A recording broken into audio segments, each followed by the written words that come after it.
All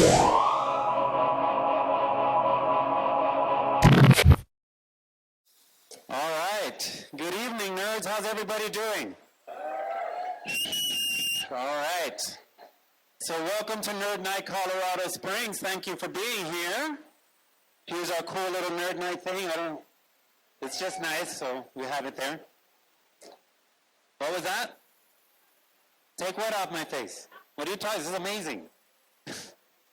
So, Nerd Night's tagline is, be there and be square. But throughout the years, there's been a little bit of an identity crisis with Nerd Night. And like in the late 90s, 2000s, they would say it's like the Discovery Channel with beer. But by show of hands, how many of you have cable anymore? One. So you just don't have the Discovery Channel like you used to. So now it's been dubbed more recently like Boozy TED Talks. So welcome to Boozy Nerd Night. All right. So I am one of your Nerd Night bosses. My name is Awesome Aguilera. And this lovely lady over here is my wife, Nite Aguilera. And this is us at the Nerd Night in Miami where I asked her to marry me. Yeah. So, Nerd Night is in over 100 cities all over the world, so wherever you travel, go connect with your fellow nerds, because why not? Who doesn't want to hang out with people who love to learn and drink at the same time? All right, so how many of you, by show of hands, is it your first time here tonight? Yeah, give yourselves a hand. Thank you for coming. Now, I know what all of you new people are thinking. You're thinking, if I had to get in front of a room of drunk people and teach them about something, what would it be? How many of you are thinking that? There we got one, another one.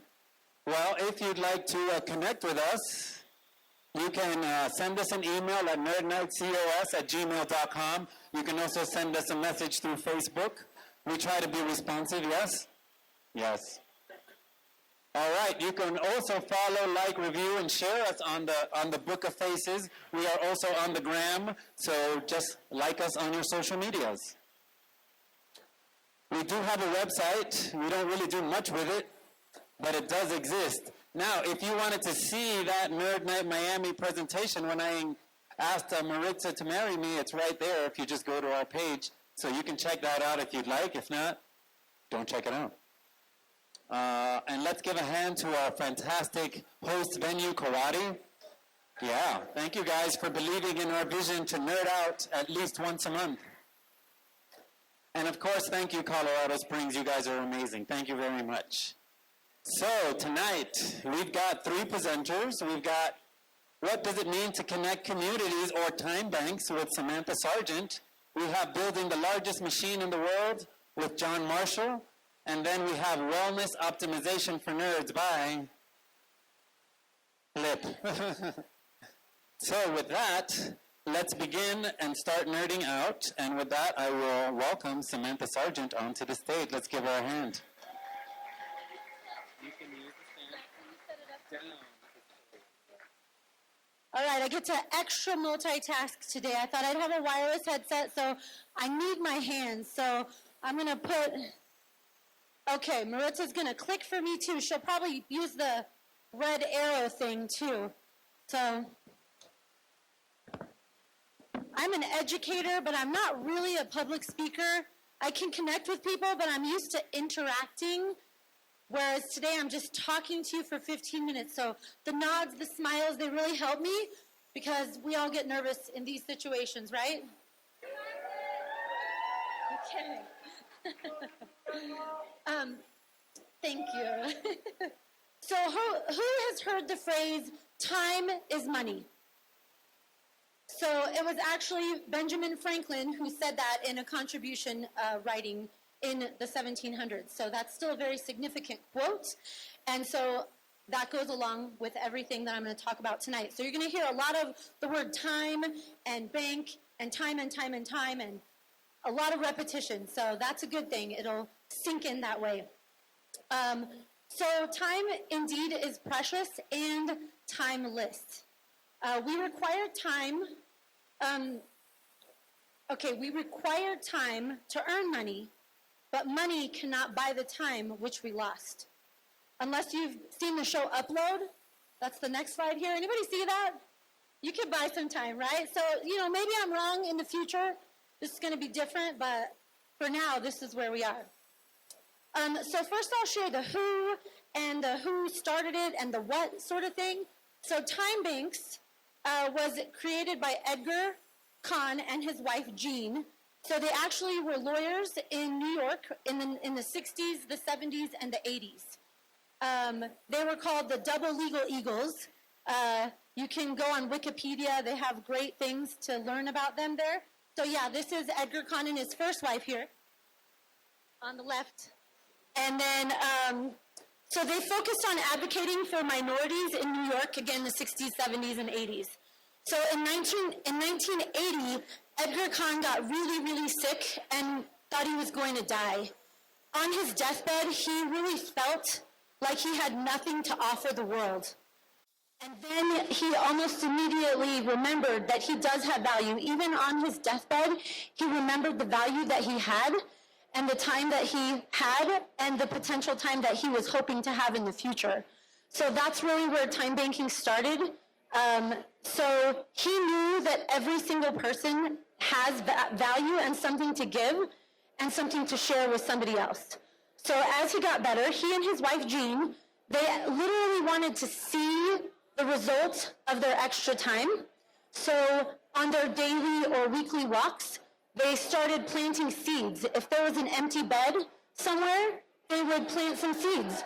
Or if it was someone's yard, they would go knock on the door and say, hey, can we plant seeds in this area right here? We think flowers would be really gorgeous here. And they'd say, yeah, that's awesome. Actually, I would love some flowers there. Let me help you. So they'd get in the dirt together with these complete strangers. They just knocked on the door. And then, of course, the next year, they literally got to see the blossom of their extra time. When they walked around the neighborhood, all the flowers that they had planted were literally blooming, and they could see the time that they were given. So these people that they met randomly, they were so appreciative when they saw them walking around. They're like, hey, what can we do for you? This is so beautiful. Thank you for what you did for our neighborhood, for us personally. We love looking at these flowers. And so sometimes the Kahns were like, we don't need anything, but why don't you pay it forward? Which I'm sure the term pay it forward has been around a lot longer than the 80s, but it really gained popularity after, I think, the movie Pay It Forward too. So then they took that and purposely with that community created the time banks. And so those people were giving and receiving, and there's a couple of definitions I'm going to read later that are very specific that we'll get into depth on that, and then some stories that I'll share with you of personally how these things have affected me over time as well. So yeah, again, that's what they did. They started time banks. So their community joined together, they supported one another. So basically, that's how it is still today. When you give an hour of your time to somebody else, then they can give their hour of time to someone else, or back to you, or to a group. And so some of the main things they started with was tutoring. Back then, probably not the computer assistance, that's more so now. Haircuts, companionship, translation, all kinds of stuff. So yeah, I'll talk about this wheel in just a second there, but it's a network of people helping people. This Time Bank's Way cartoon, so this is a cartoon that we use quite a bit. It can be one-on-one, or it can be one to a group, or a group to one. So we all have the collective and take from the collective. So how I like to explain it is, it's like having a big bowl in the middle of the room, and we all put into the bowl, and we take out what we want from the bowl. So again, this cartoon kind of goes over that. So if you start here with Leslie, she joins the time banks. Leslie helps Helga with some shopping. Then Leslie spends her time dollars getting a music lesson from Michael, and then somebody else and somebody else and somebody else. So you can just imagine all the different things that you're doing, and I'm sure a lot of you are already time banking without even knowing it. But through the system that we have, it shows the reciprocity. So we'll go over that in just a little bit too. So yeah, it's that simple. You give and receive but it's super profound and it's really endless. So as people get to know each other, their neighbors, they share, they become extended family who take care of each other. Time banking builds trust and reweaves community. It is a community affair. So I personally do know most of my neighbors. Do you guys know your neighbors, or do you just drive right into your garage, go inside, and not know who lives across from you? Luckily, our street is really small. There's literally 24 houses on the entire block. Nobody will ever build here because there's houses, and nothing will ever be over on this side. So Stewart Place, we live on Stewart Place. That's the entire street. That's all it's ever going to be. So I know about 90% of my neighbors, most of them by name, but we've been in our house for 7 years. Our neighbors have basically become a neighborhood watch without the official title of neighborhood watch. But now we can take that official title of time banking. So this summer, because of time banking, we're going to do our first official block party. So we're going to get a permit and block the street off and put the bounce house out and grill, and everybody's going to bring some food, and that way we can continue to support each other. So the neighbor across from me prevented someone from porch pirating my front yard. So a kid from the apartments a couple blocks away came over, knocked on the door, said he was going to play with the kids. We went home. He picked up the package and started to walk away. Ed was outside, and he said, "Hey, what are you doing?" And he's like, "Oh, they told me to pick this up for them." No, they didn't. And so he put the package down and left. So that's so valuable, and yet it was just so simple for him to do that. But he knew us well enough to have that boy stop what he was doing. But we always are shoveling snow outside together, and we shovel for each other when we can, when we need to. And then, sometimes you live in a neighborhood where there's abandoned vehicles, so you can report it because you know that vehicle doesn't belong there. Or you can at least ask your neighbor, "Hey, is that yours?" "Nope, it's not." And we can get it out of there before it sits there for too long. So back to the Cons, who started time banking. They got funding shortly after. So in the 80s, they went nationwide and helped open chapters all over the United States. And then in the 90s, got further funding and went nationwide.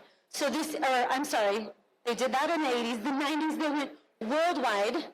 And so now there are hundreds, potentially just over 1,000 groups worldwide. And you can actually go from community to community if you move, or you can open your own. And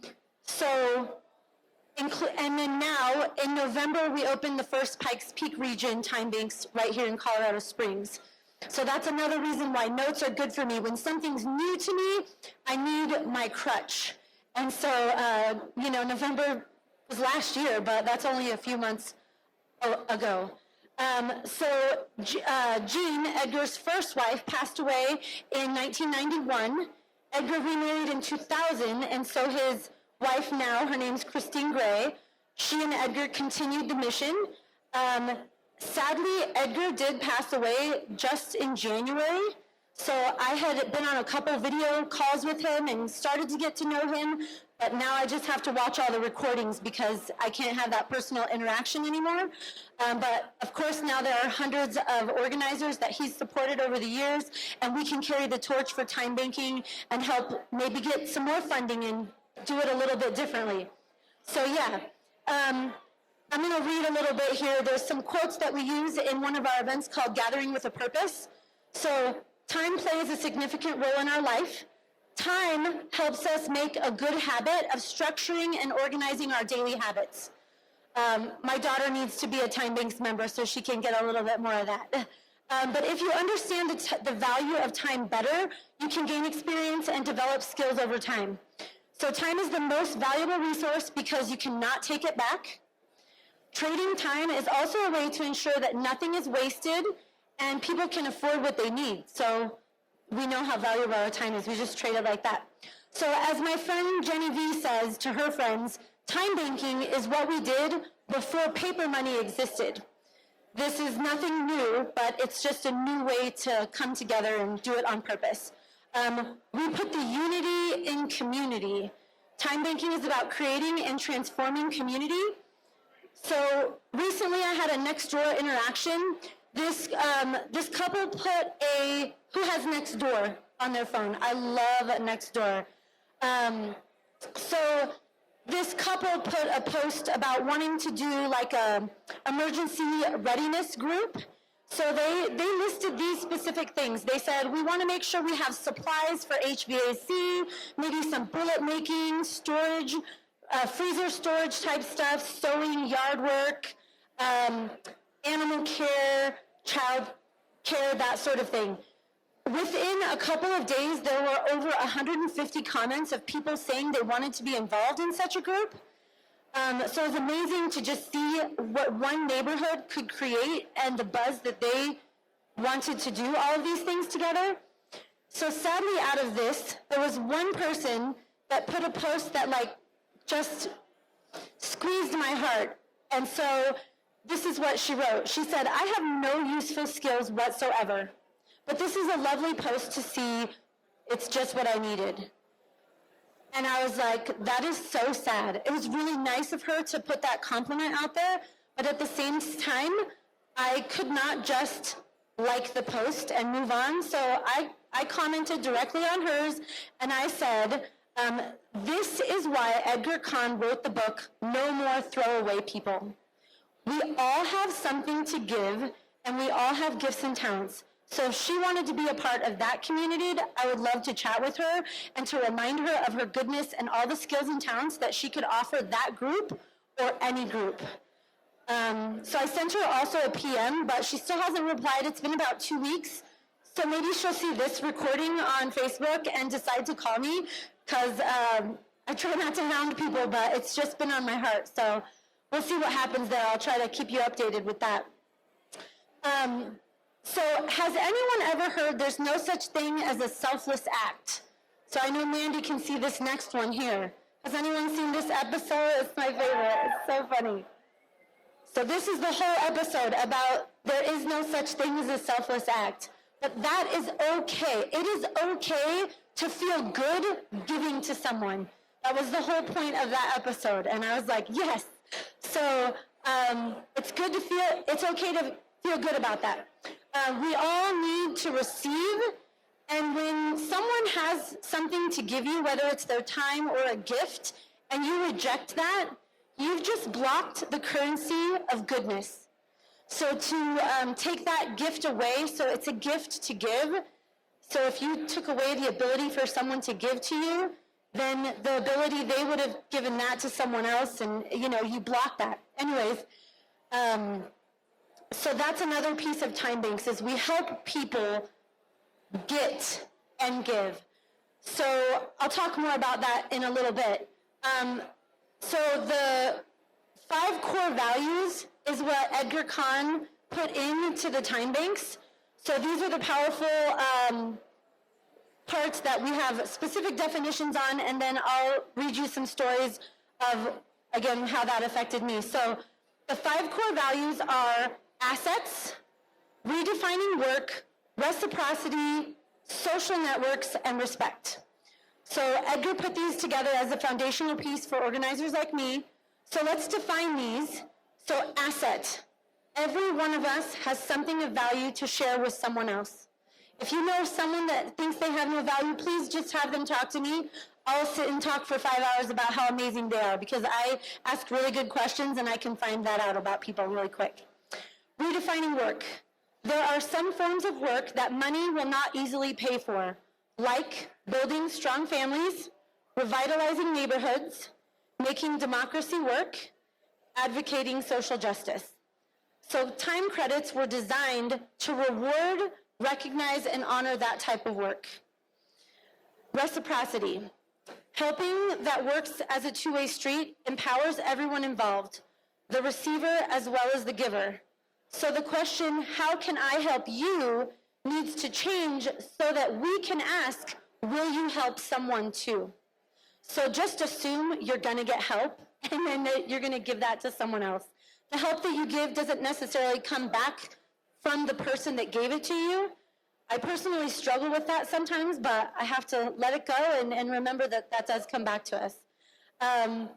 So paying it forward ensures that together we help each other build the world we all live in. Social networks, helping each other, we reweave community of support, strength, and trust. Community is built by sinking roots, building trust, creating networks. By using time banking, we can strengthen and support these activities. And then the final one, respect. Respect underlies freedom of speech, freedom of religion, and everything we value. Respect supplies the heart and soul of democracy. We strive to respect where people are in the moment, not where we hope they will be at some point in the future. Okay, so assets. Can a 2-year-old help clean up after a potluck? Can a 2-year-old put a smile on the face of an 80-year-old woman as they read a book and bond through that? Can a veteran play their acoustic music for all the people waiting in line for their In-N-Out or Whataburger? Definitely, that's all time banking activities that they can do. And certainly I have a heart for moms. So if a mom can leave her kids, let's just say her 5 kids or her 6 kids, with a trusted community member and go take a nap in the car or go take a walk or go serve at the local dog shelter, those are all things that can be done through this kind of organization. So people come together because we can do more collectively than we can alone. Community is about togetherness, about doing more with and for each other. Community expresses its togetherness in gatherings. So this is a gathering. It's important to affirm ourselves, each other, the community, so we enact belonging with community. So gatherings build and sustain community with celebrations, rituals, and even through business.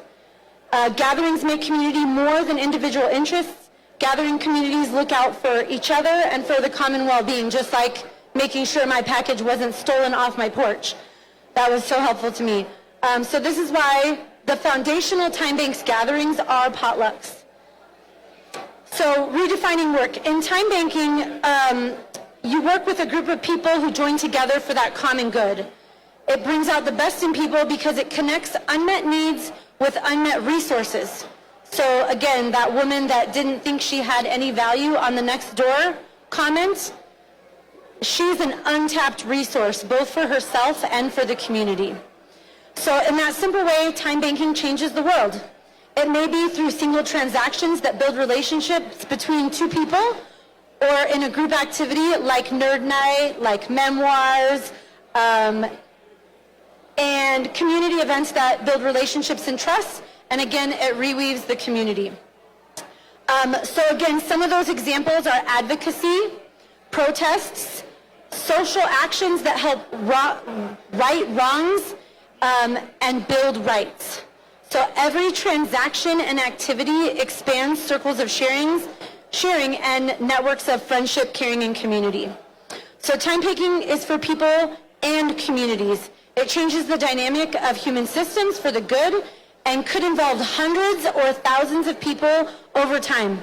So again, everyone is someone, and time banking is about enhancing the value of every person and transforming the value of our time by helping others. So ever since I started time banking, I started seeing the little acts of kindness. So have you guys ever participated in a random act of kindness campaign? People will kind of run those, and those are fun to run, but I like to try to live my life as a random act of kindness. So specifically, again, since November, I find myself having 20 minutes extra time before my doctor's appointment. So instead of just sitting around playing on my phone, I go ahead and load up, get in the car, and that gives me extra time to prevent some road rage out there. So I'm not in a hurry. I can drive as normally, as slow, as quick as I want, letting people in traffic. That is a huge thing that you can do for someone, give a wave. Or for me, I'm usually dragging my 6-year-old, come on, let's go, let's go, let's go. But instead, I just got to walk in with him. And you can't put a value on that time when you can literally stop and smell the roses because you've given yourself that extra time to get into the building instead of rushing and getting that way. So again, we are generating wealth and well-being. So these are super impactful for me. So well-being is the wholesomeness of relationships within a community, and wealth is the richness of supporting interactions in people. So again, we're building, these just kind of go along. I'm not going to read anything off of it, but this is a great quote. I'm sure you can read it from there. But yeah, what we're doing here is priceless. And giving yourself the pat on the back for doing that too. Sometimes you got to do that. Sometimes you want it from somebody else. Depends on where we are that day. I can tell you that today I needed a lot of pep talk before today, the whole day. We are generating wealth within the community and building the well-being of people as a whole. So time banking brings new ways of thinking about commerce. So when you think about it that way, you really can't compare it. So I hope that you all have someone in your life. I'm skipping ahead. So have you ever had someone in your life that will not let you help them? I saw someone point. Or have you found out that someone was sick or really needed your help, but they literally told no one? I have a few friends that purposely don't tell anyone when they need help, and then after the fact they'll say, oh man, I was so sick, or I had a really rough time last week, and you were there and you could have helped them. These are the people that I would like to be a part of time banking, because it's going to help with that ego or that pride or whatever's going on in their lives, because again, we're building the trust and helping them realize by letting someone give to them, they're actually gifting them back already. Introduce them to the time banks and introduce them to me. We'll do the baby steps for them, because they need to know that there are amazing people right here in Colorado Springs. Strangers can change your life. Sometimes you have that one interaction and that one person changed your life and you don't even know what their name is. And that's okay. That is the reciprocity that you're getting from all those hundreds of people that you've given to that didn't directly give back to you. So let that come back to you through a stranger. So my favorite story is, here it is. So I kind of combined the social networks and the respect together. So I had a priceless interaction with a coworker's daughter. So this coworker's daughter was about 2 years old when I met her. She only spoke Spanish. I only speak English. So we couldn't speak to each other, but she had very healthy boundaries as a 2-year-old. She did not want anyone to touch her. She did not give hugs, but she was so adorable. This is the kind of kid that everyone just wants to squeeze them and hug them. So instead of giving hugs and that sort of thing, she gave a wink. The most adorable, I can't even do it as good as her. So that was her way of communicating and interacting with people. And I always respected that. I tell people, do not just grab a child. You think that you can grab him, but that's exactly why the picture before this, if you have one of these, that's why the crazy aunt that nobody wants to say hi to, that's why that stereotype exists. Nobody wants that. So it doesn't matter what their age is. We have respect for the person. So again, the interaction for 2 years, I would ask every now and then, can I have a hug? No. It was just the wink and the wave. Okay. But over time, being in community, she knew I knew her mom and dad and her sister. So she saw the interaction. She saw the respect. And one day we're setting up for an event. So we're in a gymnasium. I'm on one side of the basketball court, and they enter, their whole family comes in on the other side of the basketball court. And she comes in, by now she's about 4 years old. So 2 years is a long time to wait for a hug. So that's exactly what happened. She walked in, she waved at me, and she started running towards me. And here I am Me? Is she running at me? I'm making sure that there's nobody else over here that, you have that awkward moment when you're like this and they go over here. So I knew she was talking to me. She was headed right towards me. So I crouched down and got my arms ready, and I took full advantage of the Hollywood movie feeling, spinning her around, hugging that 2-year hug. So she's giggling, having fun. I put her down, and she runs off with her friends. By then, her parents were close enough to me, and they're just like this. She never hugged anyone, but she knew, again, the respect was there. That community had been built. The trust was there.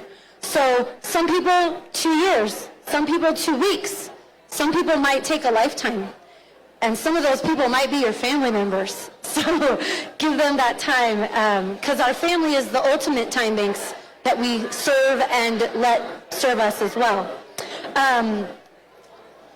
So to wrap up, I kind of skipped around a little bit, and my paper is here at the end. That's not it yet. But it's nice to be valued. It's nice to be served. It's nice to serve. So with time banking, we are only limited by our imagination. This is for the people, by the people. We have a worldwide brand to follow and a purpose to guide us in the 5 core values. We have a standard of culture that we can establish, that we can cultivate and hold strong to. It's not just for poor people. I had someone ask that, so you're just looking for a bunch of poor people. No, it's for everybody, because again, money, this type of exchange has a different type of value. So it's here to remind people of their value. And actually, Edgar Kahn made sure, again, he was a lawyer, so he made sure that on a legal level, that exchanging your time had no tax implications. So bartering does have tax implications, and time banking does not. If you're exchanging with one person thousands of dollars worth of exchange, that does become a tax implication, but I have paperwork for that. If you're doing that, then you definitely, we can talk. But, so I also had someone ask, okay, so you want me to open a new bank account? No, time banking, you're not opening any kind of a bank account. It's just your time. So most time banks offer free or at-will pay for membership fees, and the in-person interaction is key. That's why we have monthly potlucks, orientations, and anything else a group wants to do. So actually, for attending a nerd night, you can earn time credits for that. By coming up and presenting, you can earn time credits for that. Helping someone present, they didn't charge me to help me formulate this, but I can pay them in time credits because they're doing it anyways, but I can still do that. So the online piece of the account is for tracking, communicating, putting out requests and offers, and more. So this is not meant to replace a monetary system, it's meant to enhance it. So the most effective use of our time and our money is to connect with other people. So you're probably already time banking, but now you can keep track and show the give and take. You bringing meals to people when they've lost a loved one or recently became a widow or a widower or after having a baby, that's a big one. That's all time bank worthy. So now we can do it on purpose and get that reciprocity over and over and over and see how that's all working. And we can meet new people, experience new things regularly, because the one before that is the Forrest Gump. So, of course, life is like a box of chocolates. You never know what you're going to get. Thank you, guys.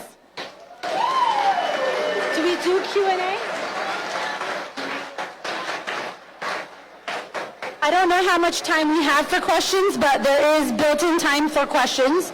So if anyone has a question or a comment, you're welcome to share or ask, or you ready for your candy? You ready for candy? Yeah. So what's the trivia? Okay, the trivia. All right. We're I'm gonna have a new assistant. I'm gonna have a new assistant today. All right. So, for you first-timers that are here tonight, we do trivia. Stand on the other side. There we go. We're going to do trivia, and today it is March Madness themed. So things that have happened in March that we are going to quiz you guys on. Now, there is a rule. You're going to raise your hands like nice little boys and girls. There is no screaming out the answers. I will call upon you, and if you have the answer right, then my lovely assistant Samantha will hand out or throw out to you your prize, okay? So, question number 1. What special nerdy day was celebrated this week? Pi Day! Yes! Pi Day. Now that was an easy one. That was a super easy one. I'm just getting you guys started. So here is the next question. What famous theoretical physicist was born on Pi Day in 1879? Yes, Albert Einstein. Awesome, thank you so much. So now our last one for this round is, what famous theoretical physicist died on Pi Day on 2018? Stephen Hawking, yes. Stephen Hawking. Now, generally, I would release you guys and allow you to go get a drink and get some more food. However, tonight we have a very special treat for you. We have Jane, the magician, is going to wow you and I guess dazzle you with some magic tricks. So let's see what Jane has to offer us today.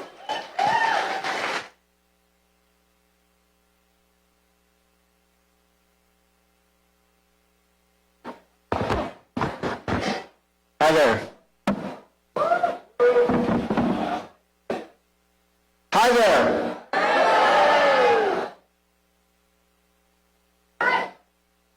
For those of you in the crowd who know, there's nothing worse than the fact that there's no pockets in dresses. Listen, I'm going to do a little tease for this first little piece. I'm going to come back after the next one. Well, here, let me tell you. Let me start with this.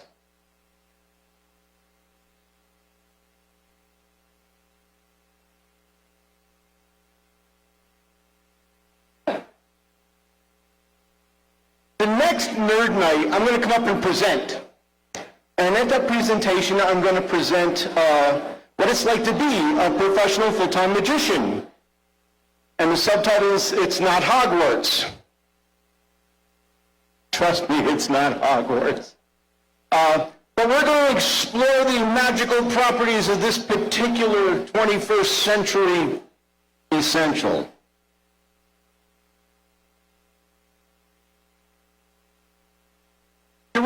Hey, you ready?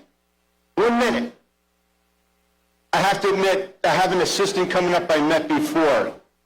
So listen, I started out in magic very, very young. I was 2 years old. My father was a magician. He had an uncle who was a magician. I worked with a daughter who decided that she'd rather go to college than stay in the show.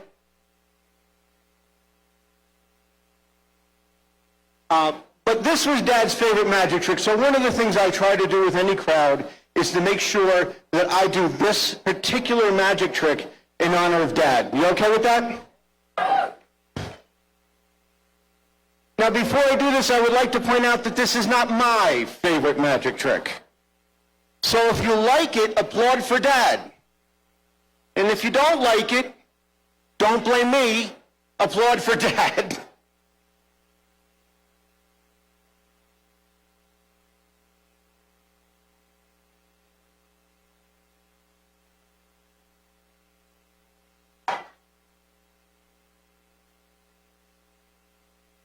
The Dad thing's a cheap bit, but it works every time.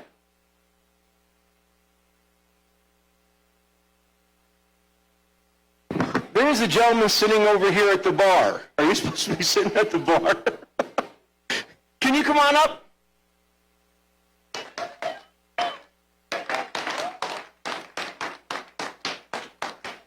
What's your name? Malachi. Say it again. Malachi.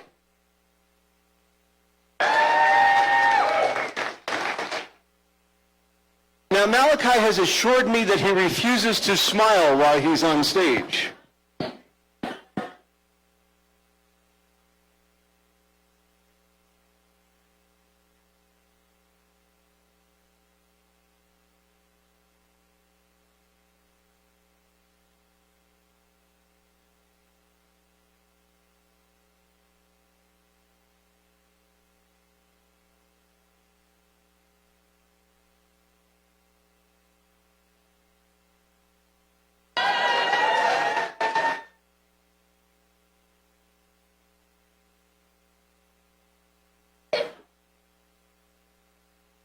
Malachi, could you try blowing that up?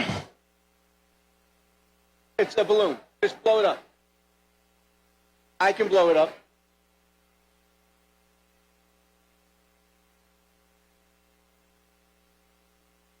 Never mind.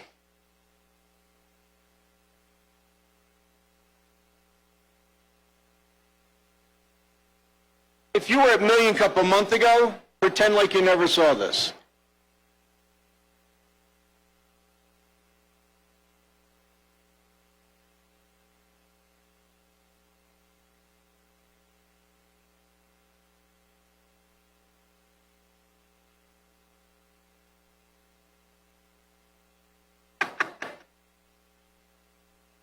Okay.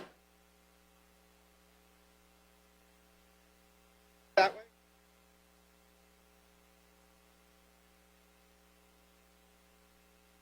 Don't look over here.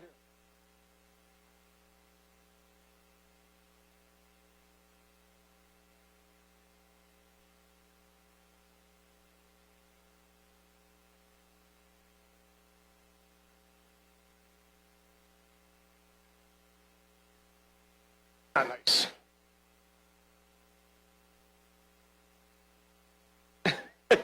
He says, I suspected what you were going to do. I hate it when you're funnier than me. You ready? I want to warn everybody before we start. This does not always work.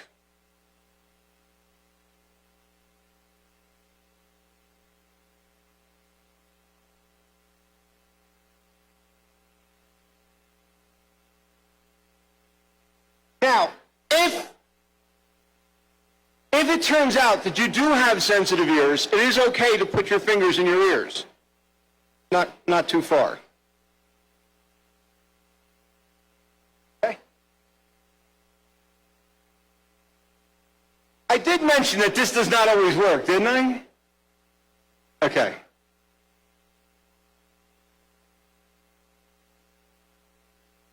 When you go to magic school, one of the things they tell you is to never cringe while doing this.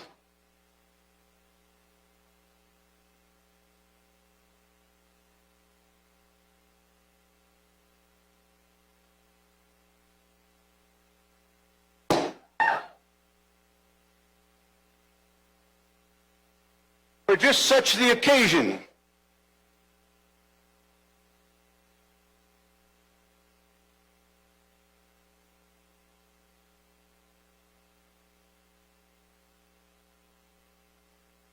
Those are in case this one doesn't work. Here, hold.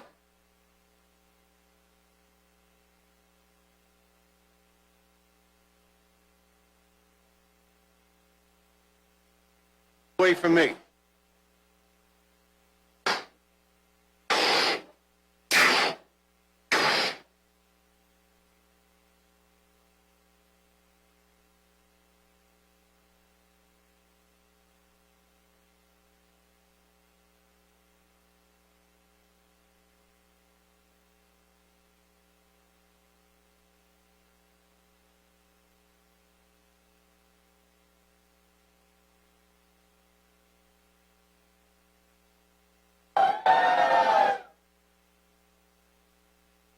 Nice, right? He smiled, Mom. I win. Now, some people think that I don't use real balloons. And some people think I don't use a needle. Can I have a hand for my friend? Thank you so much.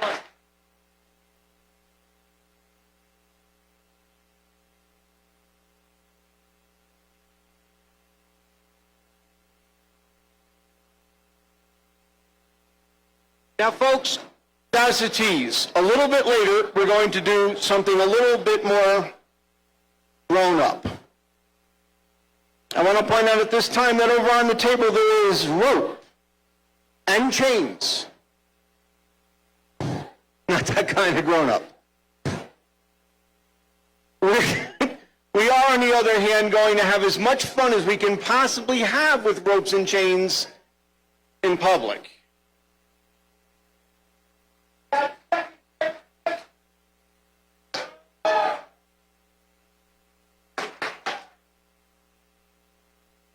Thanks so much, Jane. With that, we'll have a 5-minute break. Go ahead, refill those drinks, grab a beer, a cocktail at Rival Bar, grab something to eat, and we shall return shortly. Thank you.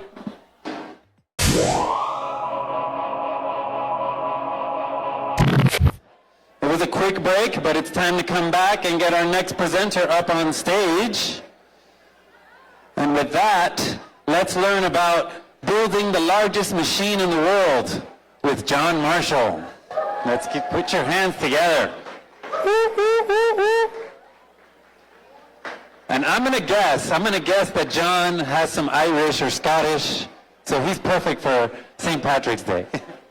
Yeah, does that mean I don't have to wear green if I have a red beard? Down is forward. Down is forward.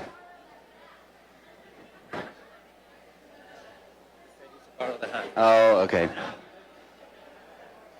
Okay, we already did all of this, right? I'm skipping through this.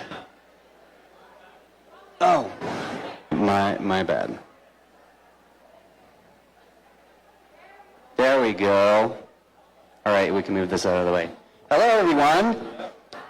Nice to meet you. My name is John Marshall, and I am an engineer. I will be talking to you about something that is very nerdy. Have you had enough to drink? We're going to talk about nuclear fusion. All right. So to give you a little bit of an overview of the presentation, I'm going to start out by explaining a little bit about nuclear fusion, not fission, and then I'll jump into a specific project that I had a chance to work on, and I'm going to invite you all into the process of engineering design. So I want you to participate at some point. Are you ready? All right. How many of you have any idea what nuclear fusion is? Ever heard of it? Any concept whatsoever? Nobody. Okay. Just one. At the atomic level, fission, which is the atomic bomb, it's also the same process that's used in current nuclear power plants. It takes a big atom and it breaks it apart. And then they capture the energy from that to make power. Fusion is the opposite. They take two hydrogen atoms and then you smash them together. You have to get really high temperature. You have to go up to like 350,000 degrees Celsius. The temperature of the sun. This is what happens in the sun. And that gives off 4 times as much energy as fission.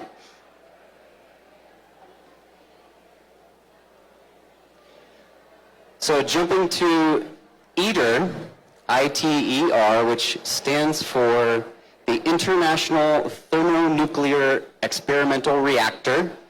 This is going to be the largest man-made machine ever, the most expensive, the most complex project that mankind has ever built. And they are currently building this in the south of France. This is a picture from a few years ago, actually, so they've made a lot of progress. They're about 75% done at this point. The projections are something like within the next 5 years or 10 years or so, they're going to start some of the processes of testing. Now, the key thing about this particular nuclear reactor is it's a fusion reactor. It takes hydrogen and it combines it together to make helium. So in essence, if they can get this to work, we have nearly free energy for the rest of time. Did you hear that? Once they build the reactor, the only thing you have to put in is hydrogen. And I don't know if you've been to the ocean, but there's a lot of it. So if they're able to figure this out, now there's a lot of technical problems that go into this, and we'll get into one of them. So a little bit more about this particular reactor. I don't know if you can see this down here, but this is a man. All of this support equipment around the outside is focused on a single donut in the middle. And what it does is there's a bunch of really strong magnets that push these atoms together. On the outside, there's a group of magnets out here. In the middle, there is also kind of a stack of magnets. Kind of think like a slinky. So this is the central magnet. This magnet, here's another guy for scale. It's about 7 stories tall, and it's made up of 6 of these, what they call hexa pancakes. I don't know who came up with that name, but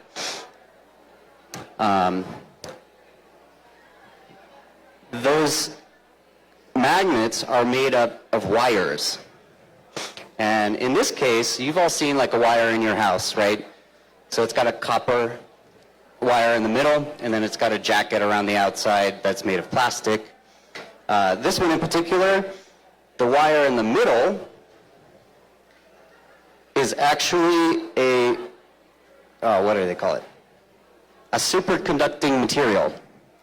So it's called, it's niobium tin, and they have to drop it down to 4 Kelvin, which is really, really cold. That's this material here in the middle. And then you can see the jacket on the outside is made of a stainless steel. So they're pumping liquid helium through this to drop the temperature down to 4 Kelvin, which is really cold. And then, let me jump back to this real quick. Then on the, really close to where that is, so all of that wire is wrapped like a slinky in the middle here. So we have 4 Kelvin in the magnets in the middle, and then we have 350,000 degrees in the reactor itself. Right next to each other, basically.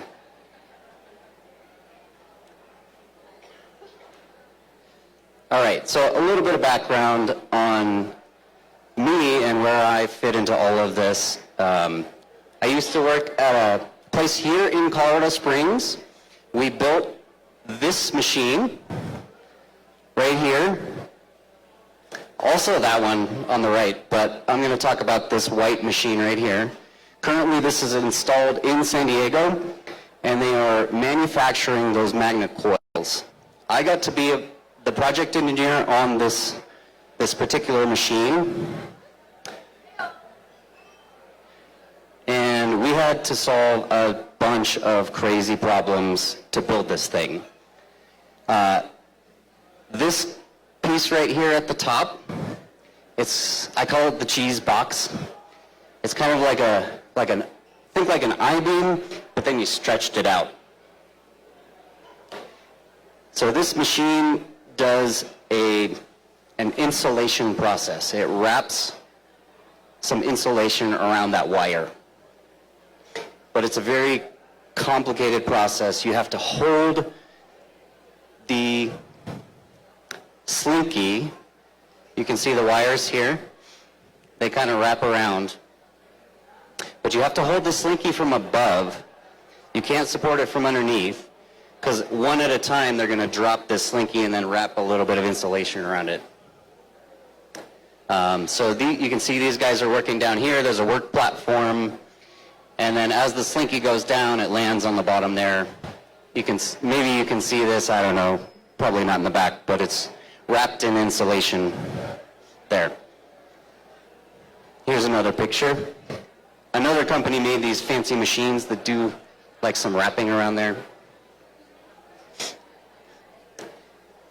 And so what I want you guys to participate with me in solving this engineering problem, I want to do a little bit of brainstorming. So I'm going to describe to you one of the problems that we had to solve. This machine here, you saw it was holding up a bunch of that wire. Now we have to do a load test to make sure that this is strong enough that it's actually going to hold the weight.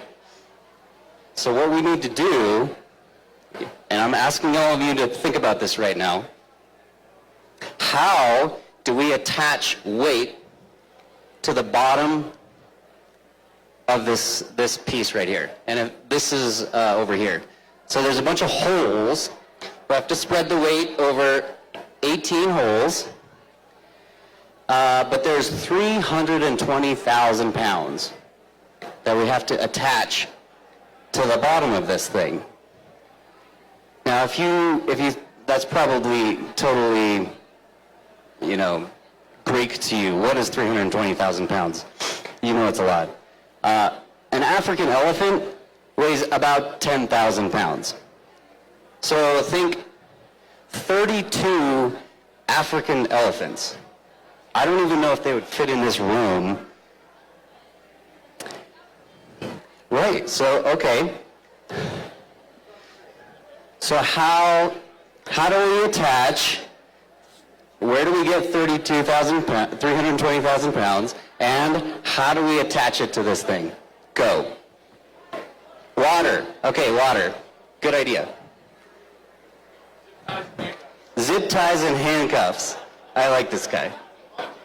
Bungee cords, okay.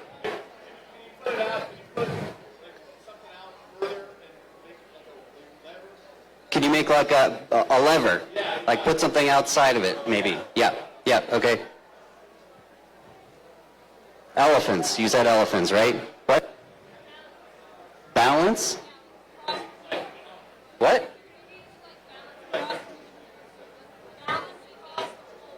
Balance across the holes. Otherwise, it's just going to fall in. Okay.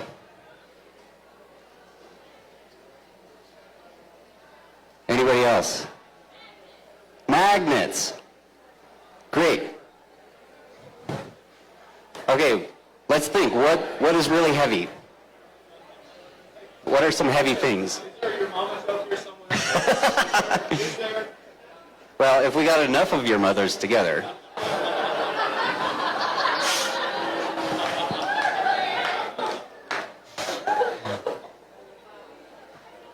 Any other ideas? A train. Okay, cool.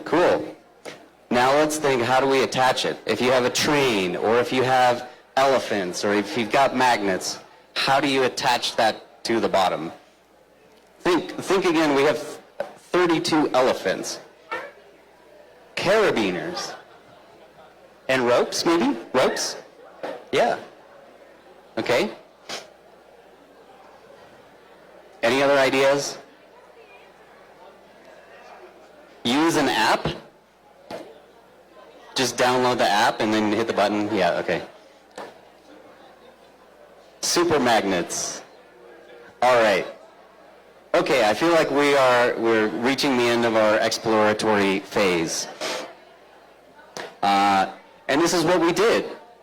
As engineers, we just kept coming up with ideas like, how are we gonna get that much weight under here?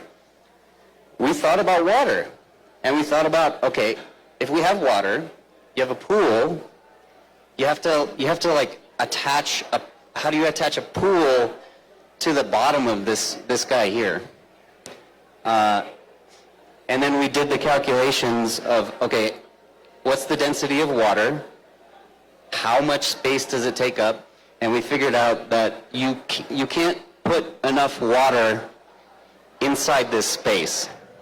Water is not dense enough to even fit in there. So even if you could attach the water, it's not wet, it's not heavy enough. Then we thought about steel. Okay, steel is really heavy, right? Lead maybe also is really heavy. But how do you attach that to the bottom?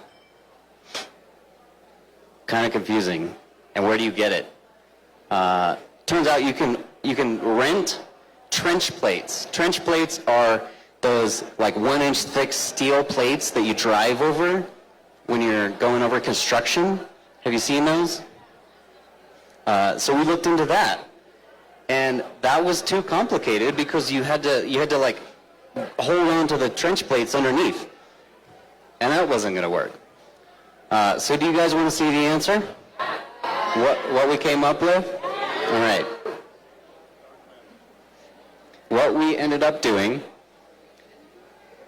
was a combination of steel and concrete.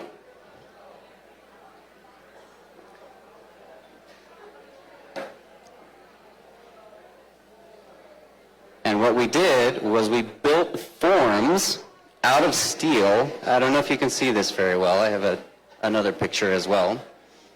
We built forms out of steel, and then we poured concrete into those forms. And there had to be holes in the middle, right? So these holes matched the bottom of that big cheese block. And then we attached it to the bottom with really long threaded rods that were like 2 inches around each. So this is me and my project manager and another engineer, Colin, at like 10 o'clock on, it was either a Friday or a Saturday, after we had just picked up 320,000 pounds. So this is one of the most proud days of my life.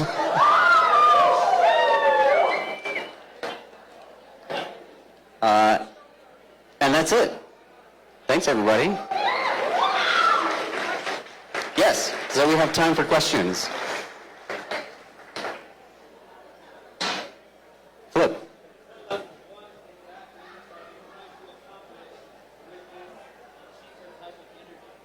Yes. So what are they trying to accomplish with the fusion reactor? The fusion reactor, this particular fusion, so fusion has been done before, but the problem is fusion requires you to put energy in order to get energy out. And so far, they always have to put in more energy than they get out. Which I don't know if you can imagine, like you put in 1 kilowatt of energy and you only get half a kilowatt out. That's not a very good power plant. That's a negative power plant. This fusion reactor will be the first reactor that will put out more energy than it requires to power the plant. Yes. Is this energy for the whole world, or is this just for France? So this, and I think that's an important point here, is that this is a joint venture. So ITER is a joint venture between 7 of the major nations. And a lot of them are contributing a lot of money to do this experiment. And once they figure this out, they can build this power plant anywhere in the world and provide power to anybody. Yeah.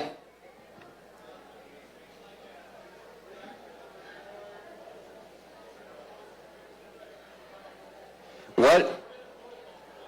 Right. What if it were to catch fire? What if we had another Chernobyl? Very good question. I wanted to mention that in the beginning, actually. This type of power plant has no meltdown.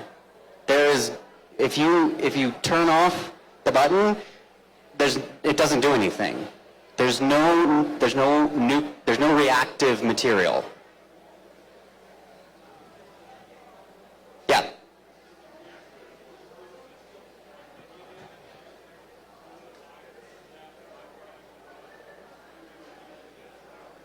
Oh, yes. So he's asking, is it like a circular reaction where the helium that's created in the fission, is that used in the power plant?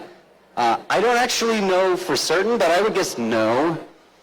They have probably systems that purify the helium that they're using to cool the superconductors, and that is in its own system, just circulating through to keep the superconductor cool, and then separately the helium that's generated within the reaction goes somewhere else. They might recycle it, but my guess is that it's not used. Yes. 2 questions.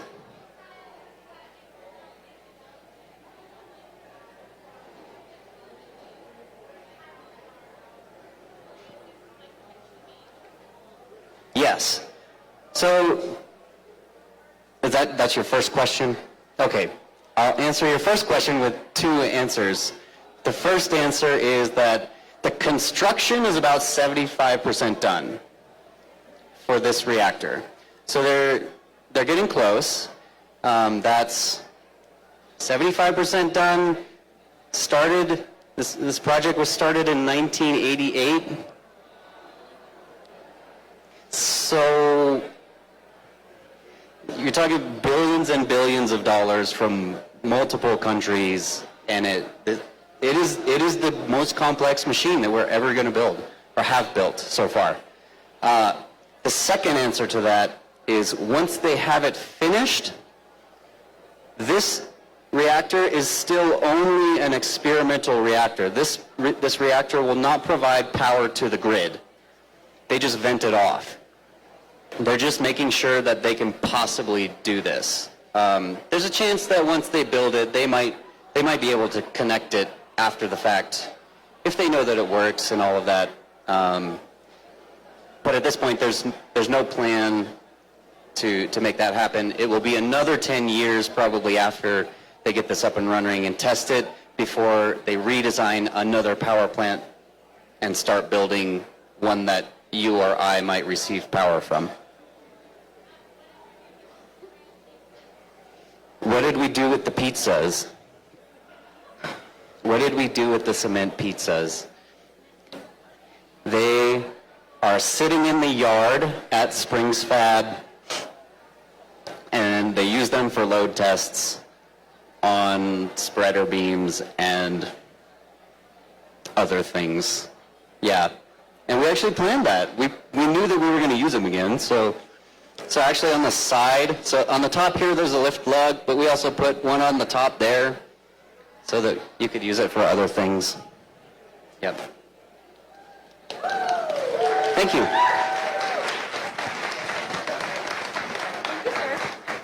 All right, give it up for John Marshall, everyone. Thank you. Woo! I'll wear this now, thank you. All right, so we love our nerds here. Man, this is so awesome. I love this. I forget, these are additional pictures in case you guys had questions. He was prepared to show you more details. That is what I love right there. All right, hold on, it's happening. We're getting to trivia.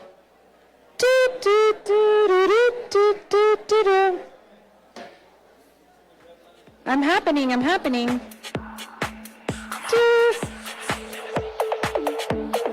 right, there we go. So, more March Madness trivia. What U.S. city is recognized for hosting the world's first St. Patrick's Day parade in 1737? A U.S. city for the world. Boston! Yes! Yes! All right. Boom, Boston. What city dyes its river green every St. Patrick's Day? Chicago! Yes, Chicago is correct. And the last trivia question for the night is, according to Irish lore, what did St. Patrick drive out of Ireland? Snakes, yes. Awesome. So right now, I'll go ahead and disband you. Go ahead and fill your drinks, get your food, and when we come back, we will have some more magic by Jane. All right.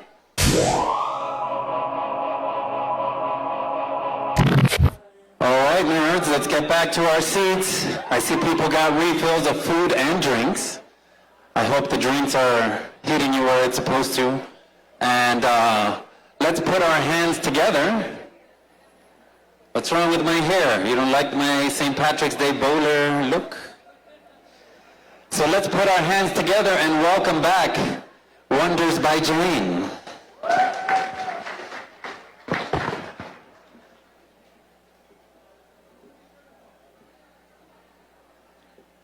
As promised, I would like to have some fun with ropes and chains. We lost the little guy, right? Here we are. We are in the adult portion of the show. Not too adult. It's not that kind of show. But I did ask some folks ahead of time because, honestly, I wanted to meet the people who were going to tie me up. It's true. Could I ask you to come up? These two gentlemen right here? And this nice lady. Go this way. Go that way. Go that. I didn't bring this with me, I promise.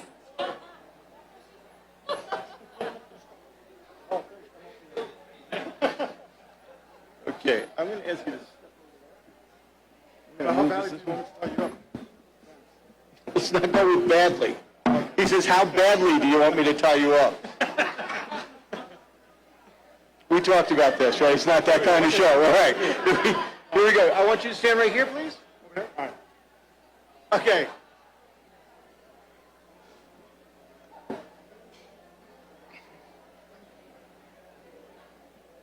I gave her the chains ahead of time, and I said, don't lock the lock, because I'm not sure this is the right key. It's not funny. You ever tried to... Never mind. We're going to start with rope.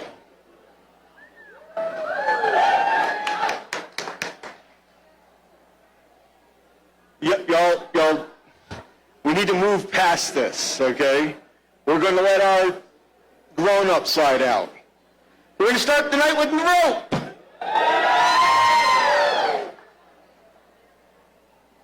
You can slide right here. You can slide right here. It's rope, right? Yes, it's rope.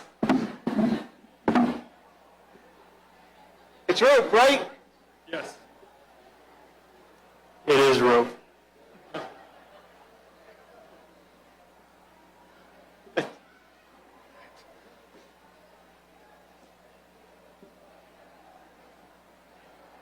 You know what? Can you do me a favor? Help me to get this off.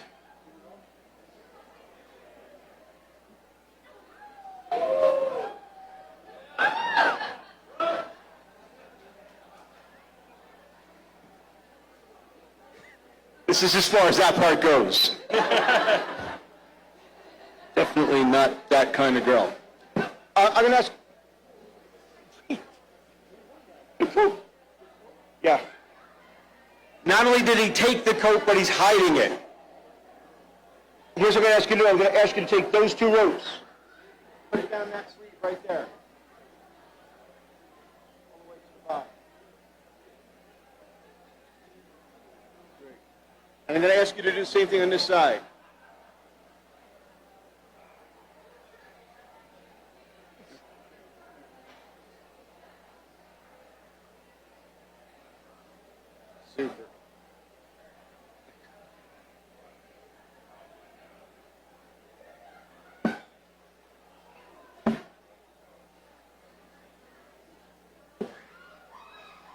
No, it's okay, I got it.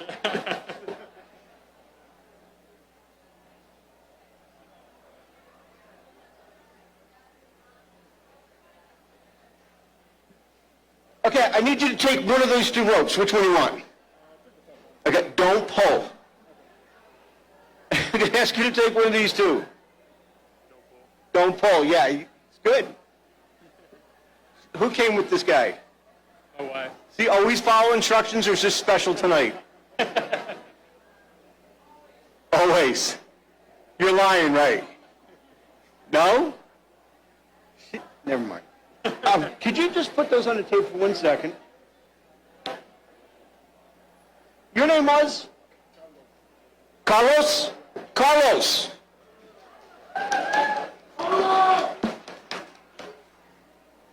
You have a fan.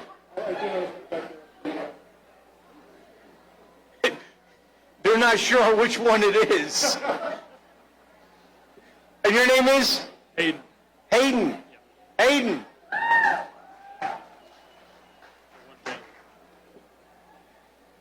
She loves you. I hope so. I She tells hope. me. Do you hear what he said? He said, I hope so. So she tells me. Never mind. Can you take and tie these two together? Just make like a square. I used to live in South Dakota. This was the most dangerous part of the show right here. A couple more times.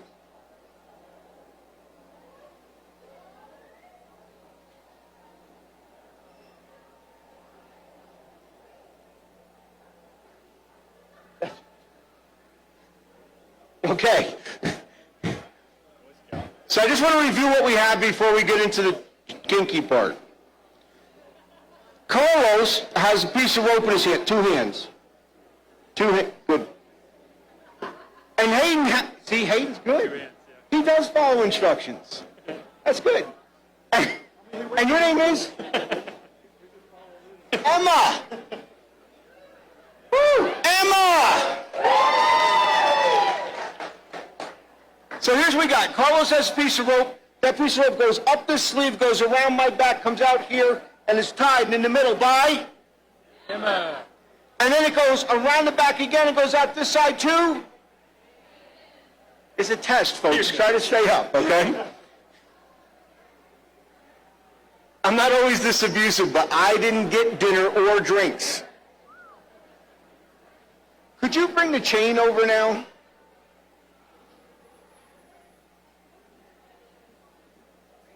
Now, I gave Emma the chain because everybody always suspects the chain. It's a chain, right? Here's what we're going to do. Got a loop here. This goes through the end like this.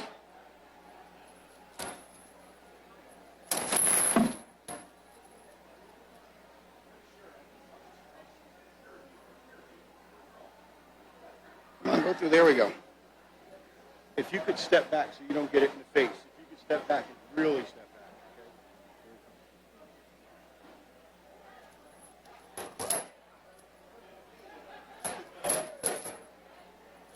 back. Take that piece down. There you go. Over the other way. You see that loop at the bottom? I need you to take and put the chain through that loop in the bottom, all the way through.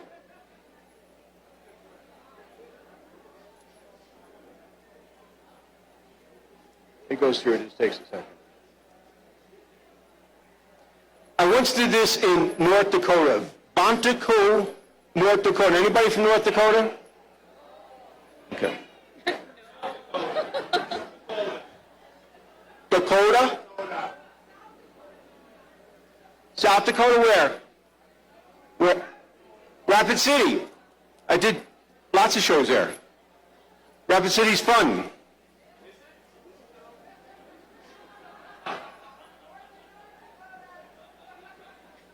This place in North Dakota is like not in the Arctic Circle, but you can like hear the jingle bells, okay? Take and pull that over the other side now. Good and tight. No, not that far. Just there. There you go. I did this in North Dakota. There's this lady there. It's this like corporate gig, and they're having dinner and drinks, and I neglected to count the number of brown bottles in front of this lady. She grabbed the chain like this, put her foot on my leg, and pulled. It's true. Please don't do that. Take and chain those two pieces together. So that piece and this piece, right, and then this one here. Yep. Hold tight. All right. Make sure it's on there. Okay, now Emma, I'm going to ask you to step back because Carlos looks dangerous. Probably. Carlos, slide forward here. Yeah, right there. Okay. Grab that rope right up close there to my sleeve. The one you still have. This is like, no, the one you have already. No, just hold on it close to my sleeve. Okay, like this? Wait, all right, now slide your hands towards me. On the rope. Slide up the rope. Pull, pull, pull, pull, right there.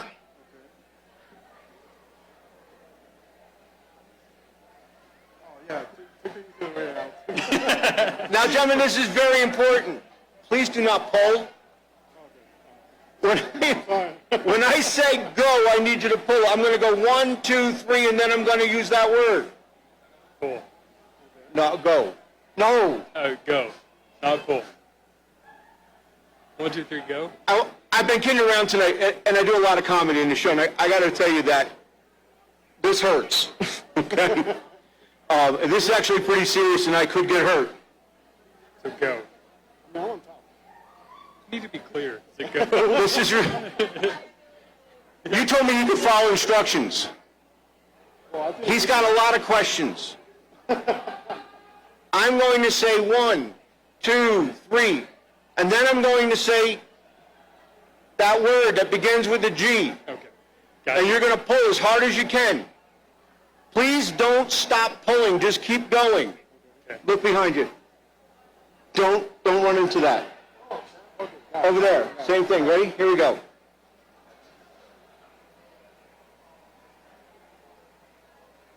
Ready? 1.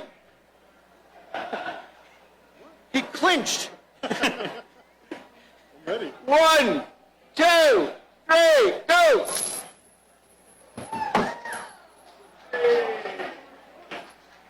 Get out of here for these two fine gentlemen.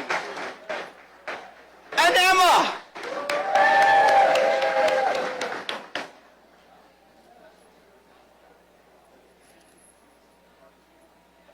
Okay, next up is our host, and he's going to talk about, I don't remember, I'm too scared. But here's Flip.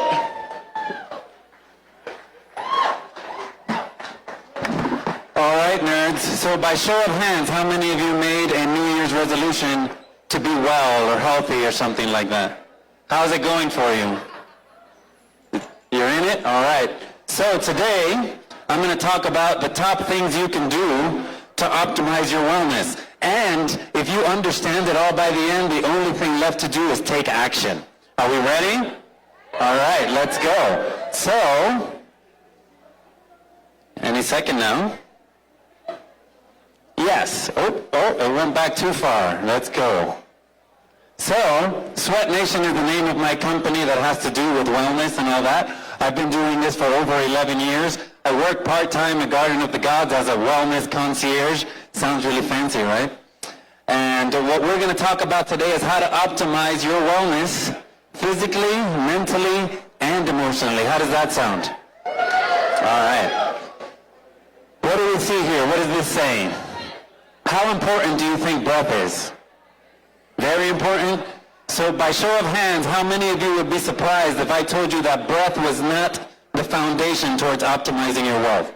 How many of you? You're surprised? Yes, so breath is not the foundation. So if it's not the foundation, what is it? Breath is the earth you put your foundation on, right? So we are standing here in a building that has a foundation. If this earth mudslide, what would happen to this fantastic foundation? It would just keep mudsliding on down. So think about that for a second. Breath is the earth that you put your foundation on. So if your breath is not good, there's no point in putting anything on top of it. Right? Right.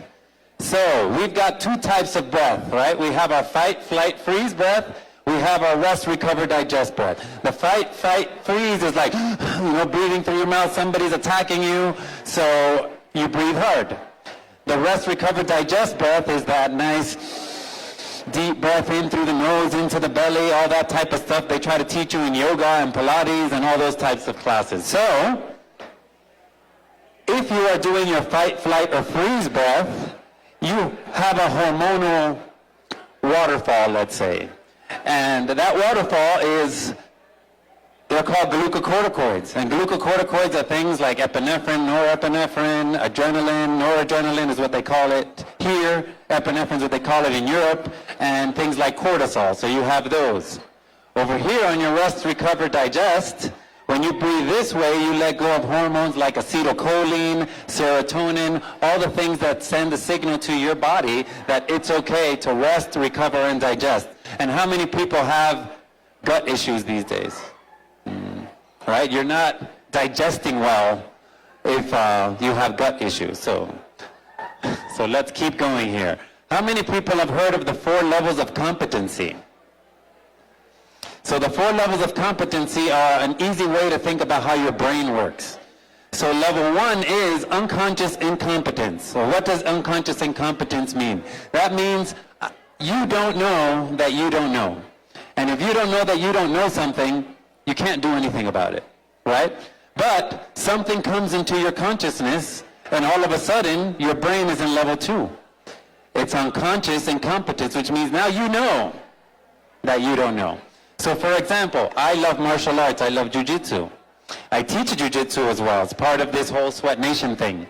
And with jiu-jitsu, I'm in level number 3, which is conscious competence, which means I know that I know, but our brains want to get everything to level 4. And level 4 is unconscious competence. And the best example I can give you of that is this. What am I doing? I'm walking. I'm not thinking, extend my hips, squeeze my glute, balance on one. I'm not thinking any of that. I'm just walking. That is unconscious competence. And your brain wants to get everything to that point. Good habits, bad habits, left habits, right habits, up habits, down habits. Your brain wants to get everything to the point where it really doesn't have to think about it. So now, let's talk about the foundation of wellness. What is the foundation of wellness? Mobility, right? What does that mean? So let's think of physical. Say you're tight in your chest and you end up with a shoulder pain. That tightness is taking away your mobility and your ability to move. And is that awesome or is that less awesome? Less awesome. So mobility is our foundation to everything else that's put on top of our earth, which is breath. So how good would it be to have physical mobility?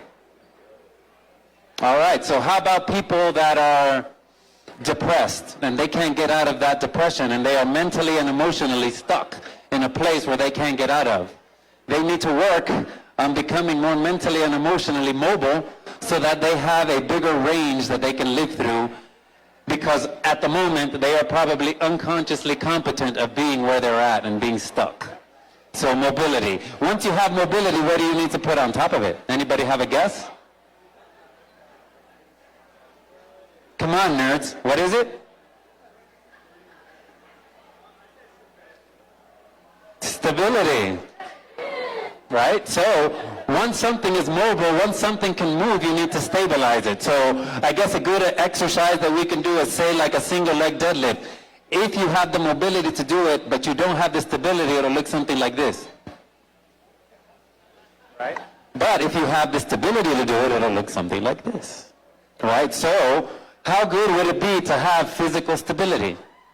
How good would it be to have mental stability? How good would it be to have emotional stability? So now we've got mobility, we've got stability. What do we put on top of it? Anybody have a guess? Ability, that's a good guess. Good guess. Anybody else? So, after mobility and stability, what you put on top of it is strength, right? And men love to invert this, especially physically. They love to invert this, do the strength first, forget about the mobility and the stability, and then you have the guy that's a bodybuilder walking around like this that can't move and is in all types of pain, but man, he's got really big muscles. And that's Then they come to me to try to help them fix with all that stuff and wonder why they live in pain all the time. Then I have to get them mobile, stable, and fix all this type of stuff. So now that we have mobility, stability, and strength, we have the Illuminati on top. What do we think that's about? What's the Illuminati always about? Guesses? All right, guess time over. The Illuminati is always about power, right? But let's talk about power in the physical aspect of it. A gymnast. Think of a gymnast holding themselves up on the rings, right? How much strength and stability does that take? And then think that same gymnast holding on those rings can turn their bodies 360 degrees with all types of mobility and then bring it back. So when you put it all together, you have power, and all power is how you apply speed and efficiency to all these things. Does that make sense? All right, so now, what are the things we can actually do to optimize our wellness? Number one, sleep. I'm going to try not to keep you nerds up late tonight because sleep is very important. And if you're lacking sleep, so let's go back here to the glucocorticoids. So let's say we had a hypothetical 8 hours of fantastic sleep. One of the things that your body releases to tell you to wake up is cortisol, right? So you slept good, and now you have that moment where you wake up, and that's your body telling you, okay, you've rested, you've digested, you've done all the things you need to do to recover, and now I'm going to release this little bit of cortisol to let you know you're ready to take on the stress of the day, because stress is ubiquitous. It's not going anywhere. It's your relationship with it that matters. So sleep is important, but now let's say, especially the parents out here, you get up, the kids don't want to get ready, you're getting aggravated, and your cortisol starts to go up throughout the day. You get late to work, they start telling you didn't do your job right, and this cortisol is just rising and rising and rising and rising. And now it's nighttime again, and your cortisol's up here, so what do you think your sleep's going to be like when the thing that tells you to be awake is this high? It's not going to be too good. So then the next day you wake up and you feel like garbage because you didn't sleep. How many of us feel amazing when we don't sleep? How many of us feel amazing when we do sleep? So how does that affect your day? So now imagine you have 2, 3, 4 days of not sleeping well, and all of a sudden what you're doing is making that pattern unconsciously competent. So you always have to be careful of the patterns that you are developing with your life. So next thing we can do is purposeful movement. Notice I did not say exercise. I said purposeful movement. So I love this question. Flip. I've been going to the gym every day. I'm on the treadmill for 45 minutes and nothing is happening.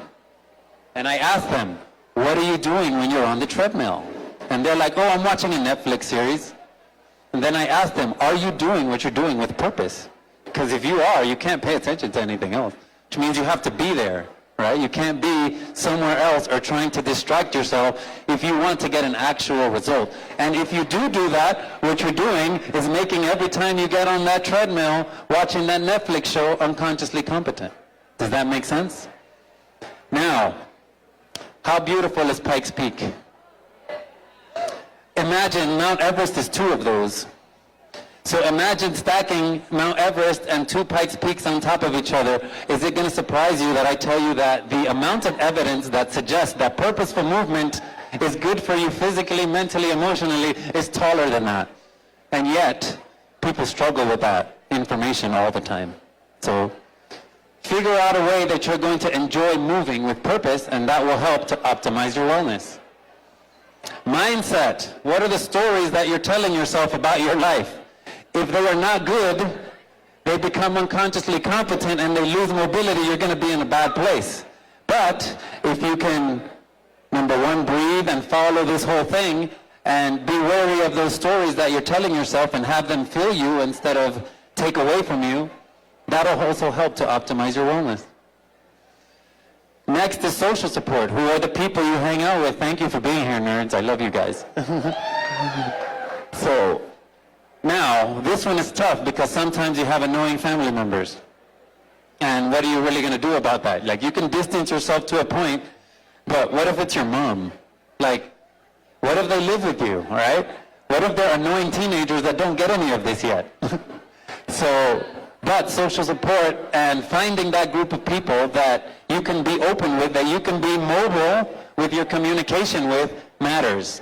So next is nutrition. What are you sticking in your body? And there's a whole deep rabbit hole I can get into on this one. So I'm not going to get into it today. Maybe I'll do another presentation on that one another day. And this one, this number 6, I've just added after reading a little bit of research, and I'm going to prognosticate that in 10 years, number 6 is going to be something that people are talking about more. People are already kind of talking about it already, and that is, have less stuff. Because stuff weighs you down, and if you want to be mobile, you need to have less stuff holding you down.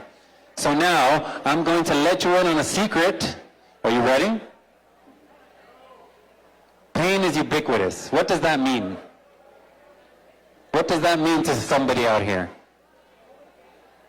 It's always there. Anybody else? Okay, so pain is ubiquitous. What does that mean? That means that when you go work out and you do it with purpose, you're sore, right? That is pain. But that is a pain that builds. Now, your shoulder starts hurting because you're working out and you're not listening to the lack of mobility that you have, right? When that pain starts, which is a chronic pain, it's not the same as a traumatic pain or an acute pain. That happens fast. There's nothing we can really do about those but go to the hospital and get it fixed. But chronic pain usually starts really quiet, like, hey, Flip, you have a little bit of pain here. How about you just check it out and fix it right now? But we live in a society where we tell pain, go away, shut up, I don't want to deal with you. I'm going to have an ibuprofen, or this, or this, or that, or that. So the pain goes away because you're numbing that part of your brain that has that signal. So did you fix the problem, though? You did not fix the problem. So you keep doing exactly what you did that caused the problem, but now you're not feeling the pain, so you do it with gusto, let's say, right? So now that pain medicine wears off, and now the pain's going to be like, yo, Flip, what's going on? Let me take a little bit more ibuprofen, Advil, whatever. So now what am I doing? I'm creating unconscious competence that every time I have pain, I'm going to tell it to shut up. So eventually, it'll turn from that quiet whisper to somebody or some energy slamming you over the top of the head telling you should have taken care of this when it was small and easy to take care of, but now you need surgery, you have some disease because you didn't want to listen to me, you were just trying to tell me to shut up all the time. So pain is ubiquitous. But we intuitively know the difference between a good ouch and a bad ouch. But I'm going to be the first person to be really honest with you and tell you that ouch is always going to be there. It's not going anywhere. So what kind of relationship do you want with it? That will help you optimize your wellness. So pain is ubiquitous, and I think with that, I'm done. So I'm Flip Awesome Aguilera. If you have any questions or anything else that you'd like to know more about, I'm taking questions. Any questions? No questions? All right, get the party started again. Oh, time out, we got one. Where's Flip? Where does Flip come from? Did she tell you to ask that? I'm from the universe. I'm from the universe. But I was born in Miami. Two separate questions, where I'm from and where I was born. No, just Flip Awesome, that's it. Emma.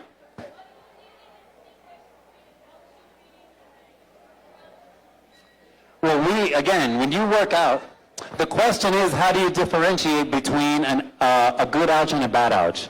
I would say intuitively, you know. So let's say you go to the gym, you work out. As you get further away from the gym, you might start getting sore. That's a good ouch. A bad ouch is you work out and immediately you feel like, this is not good. And then it starts to radiate instead of just feel like soreness. That's a distinction between different types of ouches. Any more questions?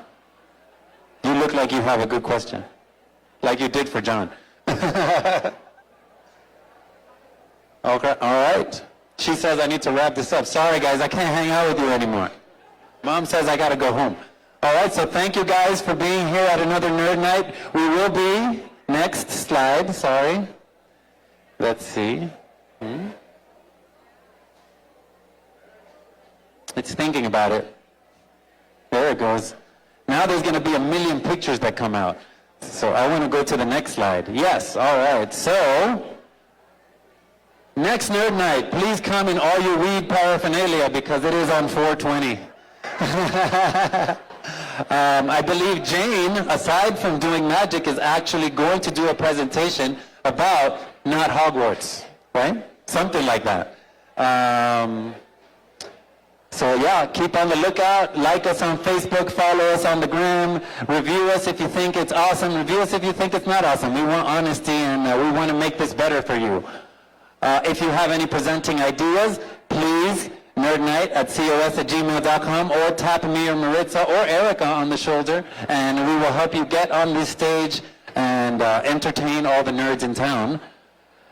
We also host another community event called Memoirs, True Stories Unfiltered. So if you like real, raw stories, Memoirs is your type of thing. So Nerd Night is like fun and engaging, like yay, where Memoirs is like emotional and it's healing and just very powerful.